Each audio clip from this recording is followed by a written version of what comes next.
hein. Liboso baluka kanga mwana nsemi wana. Ezaka petete azoli mo azoko tatina ba mir. Ba bunda ba beta na masasi ezoka bango te. Bon bazaka na bandika. So azwi ndika tala tomona ba film hein. Azwi ndika bwaki ndike komi bombe. Boum ba police bakufi. Azwi ndika bwaki na mir brrr e panzani. Awa bazwi mwana nsemi ba memie na prison. Oza ko lokela ba problème te. Oh. Comment ça? C'est miton azalaki na makala na prison awa. Abwaki mir à prison. Asalaki otala film Prison Break. Abukaki asalaki Prison Break deuxième épisode na Congo. Abuki prison makala ba mire kwei ba porte kwei. Azobima librement. Police to beta masasi zozo ete. Combien de prisonniers ba bimaka na kata makala? Combien de détenus bazaka sauver mukolo wana sima mwana nsemi? Awa ba miyibe bele bakangami na prison makala kuna. Ba miyibe mbongo bele baza na prison makala kuna. Siko bazui muta Prison Break muta ba série mwana nsemi. Ba memie sous na prison makala kuna. Eza pa libérer miyibi wana to asani. Kale mwana nsemi wana abimi na population na ye ba soda na ye amati likolo. Akomi lokola nzambe ya budu wa Congo. Oh, amati likolo na mapata. Apumbwe likolo akomi misato ase multiplier.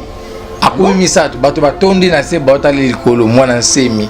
Akomi lokola nzambe ya bato ba Congo. Mwana nsemi atambolaki bien sûr que oui, conformément na mibeko pete. Balobi confinement bato ba bimate bokanga na bandako yazwi batu na basoda na ye babimi libanda a créé trouble a ganga lobi coronavirus eza na mboka ote botika kokosa bato na Congo coronavirus ezate yo président Keba coronavirus ezate awa eloko wane kotina nte bozo kosa bato pona bolia bambongo na bino. Mais c'est un maître spirituel. Bon, du fait que ndenga lobaki bongo et comment que la contradiction pe na oyo président à lobaki. Donc commis à peu près comme l'outrage fait au chef de l'État. Mon konzamboka lobi a yo telemeli lobi te coronavirus eza awate et tiko ko sabatu abimina basoda na nyoso libanda. On a premier eloko asalaki liboso. Deuxième eloko ko sala so ya mibale na arrestation na ye bakanga ye mais baketina ko piller biloko na ye ndako. Banani ba piller biloko ndako bato bazo akize ke ba mona ki ba police bazo ko piller biloko ndako na ye. L'art d'illuminer votre beauté. Actrice de tous les désirs, de toutes les émotions. Grâce Beauté vous invite à la découverte de soi, à l'élégance du geste qui réveille. Au jeu de la séduction qui transcende, à la quête de sa vérité. Acheter Grâce Beauté, c'est offrir à son teint un éclat qui lui ressemble. Laisser ses couleurs effacées aux femmes effacées. Ne choisir que la lumière, choisir d'entrer dans la lumière. Un concept lumineux et une rencontre de l'art et la cosmétique.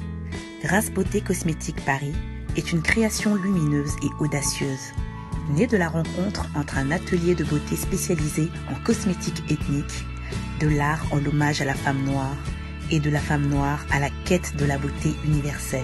Deux univers intemporels dont l'inspiration se nourrit de la même splendeur féminine. 13. Toute l'équipe Grâce Beauté seront en votre service.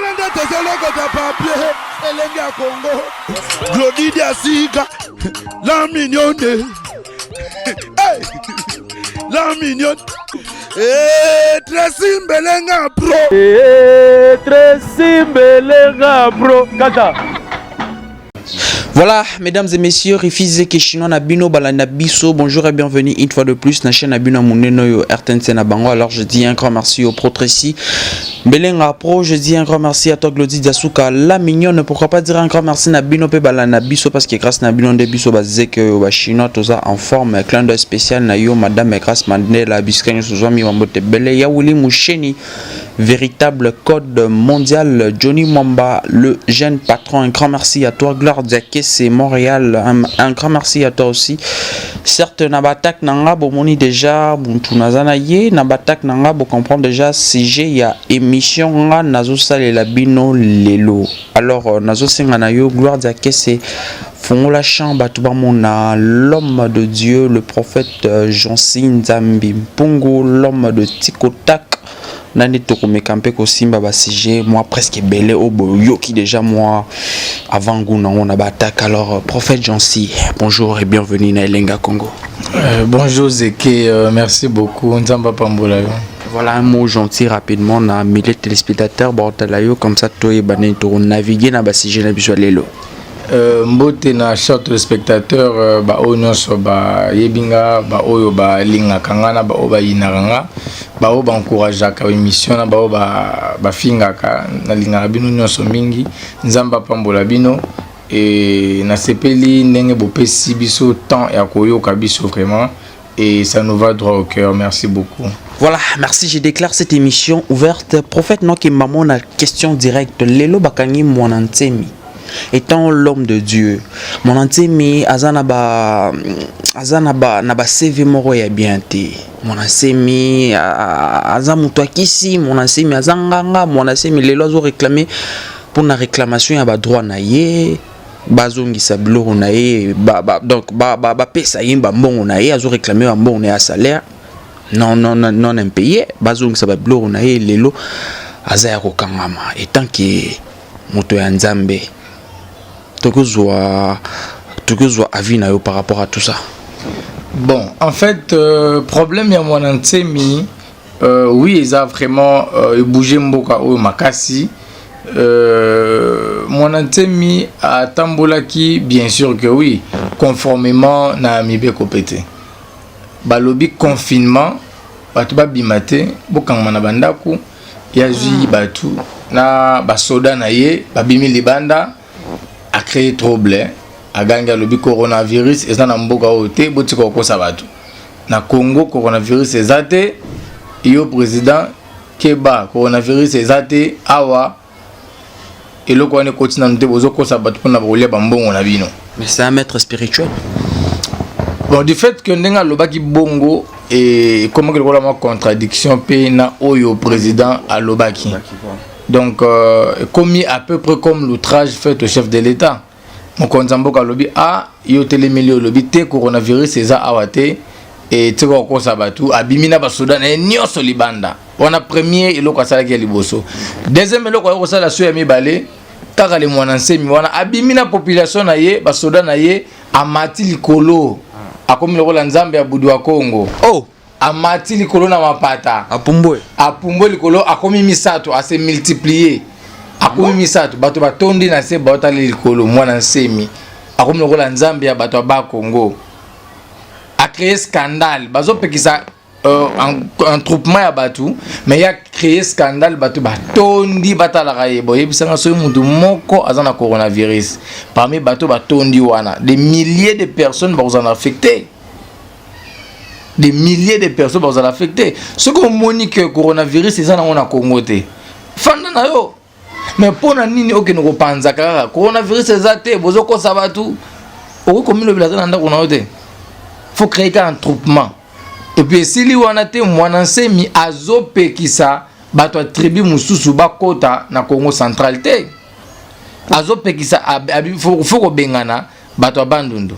Bakasayen, bato Katanga. Bato Kivu Est to bato province nyonso o ezali na Bakongo o bazaka bato Bakongo te ba libérer ba bima na province na bango batika bango na province na bango to ebite na sima mutu na ya linga komisa Bakongo pays mususu to linga komisa Bakongo eloko nini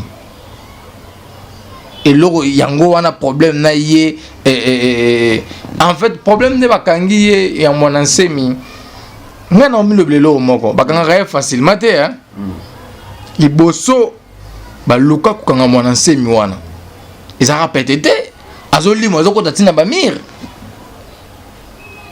babunda babeta na masasi ezoka bango te bango bazaka na bandika so azwi ndika tala tomona ba film azwi ndika abwaki ndiki ko mibombo boum ba police bakufi azwi ndika abwaki na miri brrr epanzani awa bazwi mwana nsemi ba memie na prison oza ko lukela ba problème te Oh comment ça nsemi to azalaki na makala na prison awa abwaki miri na prison asalaki otala film a Prison Break abukaki asalaki Prison Break deuxième épisode na Congo abuki prison makala ba mire kwei ba porte kwei azobima librement police azobeta masasi zozo ete combien de prisonniers babimaka na kata makala combien de détenus bazaka sauver mukolo wana sima mwana nsemi awa ba miyibi ebele bakangami na prison makala kuna ba miyibi mbongo ebele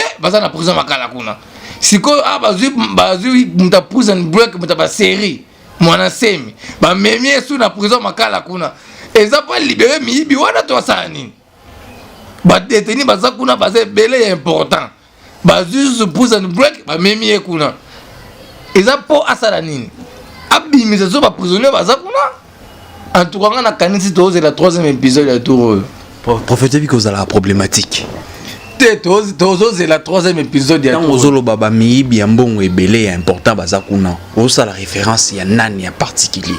T'es particulier t'es d'abi au pluriel. Bakanga moyi besoin infraction na mbongo na biso da. Alors, so bakangi muto za moyibi ya mbongo. Baté na prison. Au périger boloko. Baza ebele kuna bosa la boloko. Je pense tu fais référence à Vital Kamerhe peut-être parce que lui aussi il est là-bas. Les lopeso qui monante makei à sali Prison Break. Peut-être peu Vital Kamerhe hyper au Rosala évadé. Loba que peut-être peu Vital Kamerhe pas ko bima, a ko profiter, mais na limite que ya robima, a rolinga vanda ba sambe seti na suka. Pour les autorités, ça quand même directeur à cabinet, chef de l'État, malgré tu kuna maintenant ba sanctionné été, ça directeur à cabinet, chef de l'État. Donc ça un homme à respecter Yambokoyo, hein, c'est une tête bien faite Yambokoyo. Mais ngano lo bande ka mi bien mongo belé baza na prison makala kuna. Ah ba memi mona semi na prison makala. Ba yeba ke vazo yo salema. Ya za kamta bandika. Ya kimi za kabatu na baboloko. Qu'est-ce que l'on reproche à Mwanantemi spirituellement parlant? C'est un maître spirituel lui aussi. Azana ba kambinaye, azana batu na epe na sima, bazana nzambe na asambelaka. Qu'est-ce que l'on reproché étant que yo prophète nzambe? Bon, en fait, ne jugez point pour que vous ne soyez pas jugés. Na été pour na juger na Mwanantemi wana, mais nous connaissons tous que misala zo sala eza bon nzambete. Nulle part dans la Bible zo laksabiso ndika oyo et comme lisasi et comme bombe Bible zo laksabiso sika mokote que il faut que ça la démonstration ya rogli moi ko ta nakata ba mir nakata ote quelque part na verset biblique où Jésus zoloba que non selon croyance na yo so roloba na nzete tambola nzete ko tambola mais il y a eu croyance na yo bindike bon on a ba bombe ma béni asali eza croyance degré à croyance nae conformément na maloba ya nzambe na kati écriture. La parole de Dieu lobi kondima soko na kondima nzete kotelema etamboli nzete wana eza nzete tozo mona nzete babambi na mir yezo lobi nyonso nazo lobela bino eza sur le plan spirituel. Montagne liboso Zorobabel nzambe amoni atuni montagne toi montagne qui es-tu devant mon fils Zorobabel? Ôte-toi de là, déplace-toi de là. Montagne etambola ki ekendaki. Montagne wana elakisi ngomba te. Keba oyo mona libosa ndako mona bungi nzela ndako moyo empêcher yo ndako yo qui es-tu devant moi toi ndako? Quitte-toi de là. Ndako etambola ndako bato kotambola te. C'est-à-dire montagne wana elakisi ba difficulté au bana nzambe bazanango. Elakisi ba problème aux otungisa biso. Montagne eza sur le plan spirituel, eza significatif. Elakisi tam sous célibat na yo stérilité na yo nzamba yo kolobela stérilité na yo lobi toi stérilité. Qui es-tu devant ma fille? Quitte là. Yo célibat, yo chômage, yo pauvreté, yo problème, yo maladie. Longwa libosa mwana na ngai.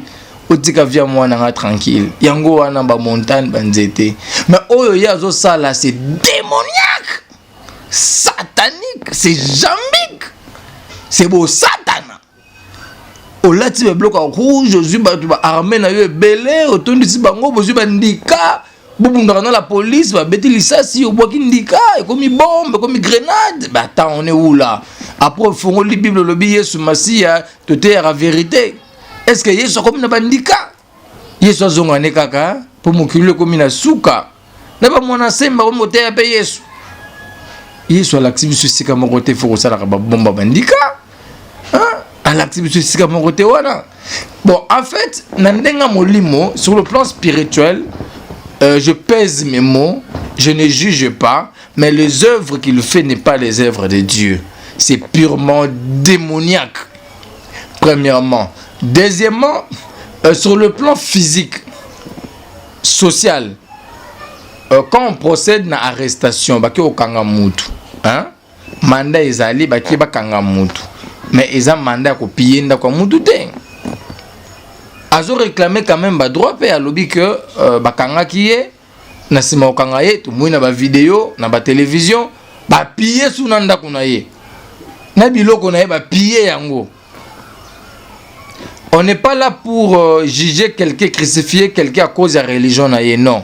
Musulmans ils ont religion, kimbangistes ils ont religion, il y a beaucoup de religions au mboka indima ezala ba msu ezala ba secte ba ndima ngo ezala bongo. Maintenant, qui suis-je pour nous yango? Hein? Mais le plus important est que Amout, être vivant, il a ses droits aussi. L'art d'illuminer votre beauté. Actrice de tous les désirs, de toutes les émotions. Grâce Beauté vous invite à la découverte de soi, à l'élégance du geste qui réveille. Au jeu de la séduction qui transcende, à la quête de sa vérité. Acheter Grâce Beauté, c'est offrir à son teint un éclat qui lui ressemble. Laisser ses couleurs effacées aux femmes effacées. Ne choisir que la lumière, choisir d'entrer dans la lumière. Un concept lumineux et une rencontre de l'art et la cosmétique. Grâce Beauté Cosmétique Paris est une création lumineuse et audacieuse, née de la rencontre entre un atelier de beauté spécialisé en cosmétique ethnique, de l'art en hommage à la femme noire et de la femme noire à la quête de la beauté universelle. Deux univers intemporels dont l'inspiration se nourrit de la même splendeur féminine. 13. Toute l'équipe Grâce Beauté seront à votre service. Une arrestation na ye bakangaye mais baketina ko piller biloko na ye ndako. Ba nani ba piller biloko ndako? Bato bazo accuser que c'est ba mona ki ba policier bazo ko piller biloko ndako na ye. Donc, je pense que Aza na tort, Aza pe na moi parti à raison na ye. Aza mutu, ata sali mabe, infraction est individuelle. Eza quitte ça la infraction. Eza voiture n'a été ça la infraction. Hein? Eza télévision n'a été ça la infraction.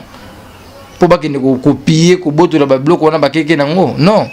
Faut pas qu'on aille mon mutu, batte na boloko, ah comme ça la prison break na ekuna. Voilà, merci beaucoup to kinde vers la fin il y a entretien. Oh, prophète, to si j'étais na question on a tout na yo, lelo mibe ko koi na mbora pona ko bima libanda il faut tambola na masque pour et tout. Lelo ngana tout na question. Tant ozo bima libanda otamo na samo yo latin masque. Eza pona ko banga coronavirus, to eza pona ko banga 5000 francs ya amende ce qu'il était kangio. Tukumona makambo nyonso na mboko ya Congo. Kalate do tukumona bazo kanga bato balati ba masque te. Soko lati masque te bazo kanga bazo kota bato na ba jeep la police zo kanga bato massivement. Soko lati masque te non seulement au foot man ba ko kanga yo nanu bakeno nanu. Soko ton bazo kanga yo wana bazuyo. Bazo ata 10 personnes bakangi bino nyonso sika moko. Et bongo soki moko na bongo za na corona ngokasi. Moi, bon, ça va m'affecter. Bon, ça va m'affecter.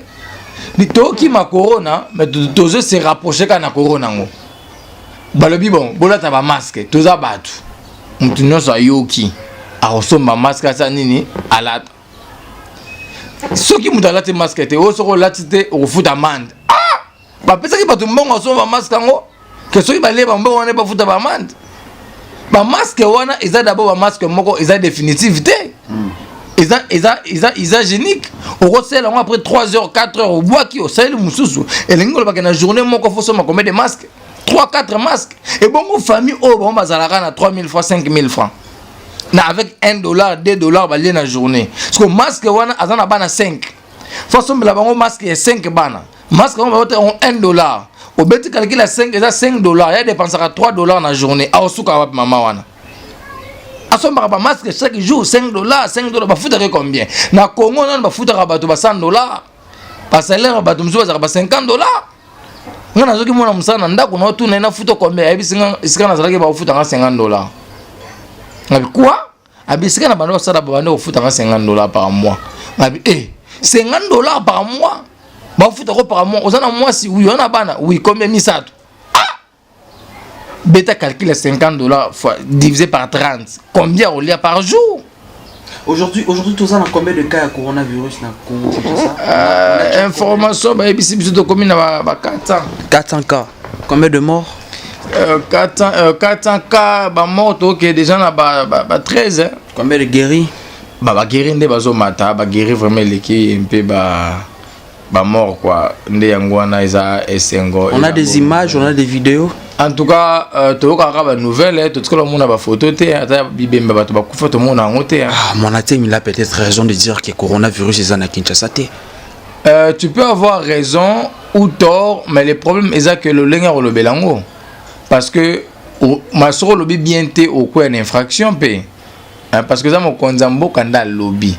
Ma lobanaye ils ont la confiance à lobby que tout en a autant de cas de malades, 400 infectés par exemple, 13 morts. Faites attention, coronéen en mboka pour se protéger. Toujours maloba wanati. Malgré tout le monde a ta photo moutangote, ata ya bato ba kufi ata cercle ya pamba to monité, malgré tout le monde a ta kango pété. Bato bazali na nous suspecté, bazali na 450 ba kimi na bango ba bimi na bango. Bon. Ndenga lobeli yango nde mabe. Obimi libanda, upanzi sango que na Congo awa coronavirus ezate. Botiko ko sabiso. Nana déclaré mo le c'est le chef de l'État. Tu es en train de condamner le chef de l'État qu'il est menteur. C'est l'outrage fait au chef de l'État. Et non seulement wana batikiye mais à s'aimer sous bas trouble. Mais entre autres, toi un pays démocratique quand même. Hein? Toi un pays où tout le monde peut dire ce qu'il veut quand même. Macron va bamake mabanga ba sapato ça la hanine. Ba finga raye ça la hanine. Ba zo critiquer zo occultiste et c'est changer l'eau. Entre autres. Si on a zaki na ngata mundele. Aucun pays moussous. Ozo chef de l'État na bino ozo kosa biso. Ça change quoi? Hein? Hormis religion na ye, hormis bondoki na ye, hormis makambu na ye, hormis ma droit à réclamer, le fait il y a qu'on déclarer que il veut pas voir Kabila, Joseph Kabila, il veut pas voir le président en place. C'est ça en fait. On a besoin de exagération. Nous avons posé le président Longo. Pour y a comme président, nous avons voté. Il y a mon ami à Congo, sur le candidat, nous avons voté le président. Sur le Congo, on a dit. Bah, il faut voter mon ancien président de la République du Congo. Un président doit être un intellectuel, quelqu'un qui la tête fonctionne bien, c'est quelqu'un qui doit respecter, en fait, qui doit répondre aux critères. Et ça te pose un bandika au créer un bombe comme ce président de la République. On est où là? On n'est pas au village quand même. Hein? On dirige. Ils vont diriger qui? Ils vont diriger les gens que leur tête fonctionne. Batu mitu et salaka, batanga la classe, batu. Hein? On a des familles. On a des gens. On a au télémato déclaré. Sur l'ingité, bon, sur l'ingité kabilate. Avant l'anda, on a eu. Voilà, prophète, merci beaucoup. Je pense que tu aussi ici un mot de la fin et message clé, tu vas retenir dans passage de l'émission. Message clé, c'est que mon enseignant, acte à s'opposer, il y a recréé des désordres et causé des morts et belé na Congo. Abimina banana ya milimo. Comme si bandika masasi et bomi ba congolais et belé bomi ba policier pe belé. En tout cas ils ont acte à encourager ils ont satanique ils ont démoniaque et en tout cas je pense que il doit vraiment être jugé. Deuxième point auto tablé plus c'est ça que l'infraction est individuelle. yende muta sali mabe eza kit na été eza voiture na été sali mabe papa ki ne piller ndako na ye quoi wana vraiment eza malamu te pour ça quand même être humain quoi. Et troisième élément oyo toko clôturer ici à ce qui concerne le Mwanasemi ndenga zoloba ke coronavirus eza na Congo te. Yé problème na ya lobi ke coronavirus na Congo eza na ngote ba konzi ba tseka kosa biso coronavirus eza te coronavirus eyeka pona mbongo na bango bata batunza mabumu na bango selon Mwanasemi nda lobi bongo ke coronavirus na Congo eyite wana Mwanasemi ngate alobi ke ba konza mboka batseka kosa population basali yango pona mabumu na bango wana Mwanasemi nda lobi bongo sikoyo ndenga lobi yango en public nde yango poser problème. Ceux qui sont contre le gouvernement en place, fait ça politiquement parlant. Il ne faut pas qu'on influence Batu na loko eza bokono maladie ezo boma Batu. Tanande Batu bazo kufa, tout le monde va mort na ba pays étranger. Malgré pas na biso ta cercle pas mato moina noté, mais tout le monde a information bazo ba Batu bazo kufa. Tout le monde na ba pays étranger ndenge Batu ezo boma. Hein? Ce qu'on l'a dit Mwanasemi Batu ba kufa pe belé. Je pense que l'État vraiment est ça musala nango ndenge kangiye to kate lobby asala aza muta ba filme nga eloko nazo banga ba prisonnier oyo ba yibi mbongo ebele baza na prison kuna a batindi Mwanasemi kuna ya buka boloko ba prisonnier ba kimaka ba okimate. Et voilà, merci beaucoup. Ça en est fini pour cet après-midi. J'ai dit un grand merci au Protressi Mbelenga Pro. J'ai dit un grand merci à toi, Glody Dasuka, la mignonne, clan des spécial Nayo, Madame Mekras Mandela, Bissi Kanyosto, Zoami Wambote Bele, Yawili Moucheni, véritable code Yamboka, code mondial, Venanga Sam, Nkoukou, Motema, Nkoukou, Moufini Kwa Chango, Bissi Kanyosto, Zoami Wambote Bele, et Gloire Diaké, c'est un grand merci. Quant à moi, je vous dis à très bientôt. Bye bye. L'art d'illuminer votre beauté. Actrice de tous les désirs, de toutes les émotions. Grâce Beauté vous invite à la découverte de soi, à l'élégance du geste qui réveille. Au jeu de la séduction qui transcende, à la quête de sa vérité. Acheter Grâce Beauté, c'est offrir à son teint un éclat qui lui ressemble. Laisser ses couleurs effacées aux femmes effacées. Ne choisir que la lumière, choisir d'entrer dans la lumière. Un concept lumineux et une rencontre de l'art et la cosmétique. Grâce Beauté Cosmétique Paris est une création lumineuse et audacieuse, née de la rencontre entre un atelier de beauté spécialisé en cosmétique ethnique, de l'art en l'hommage à la femme noire et de la femme noire à la quête de la beauté universelle. Deux univers intemporels dont l'inspiration se nourrit de la même splendeur féminine. 13. Toute l'équipe Grâce Beauté seront à votre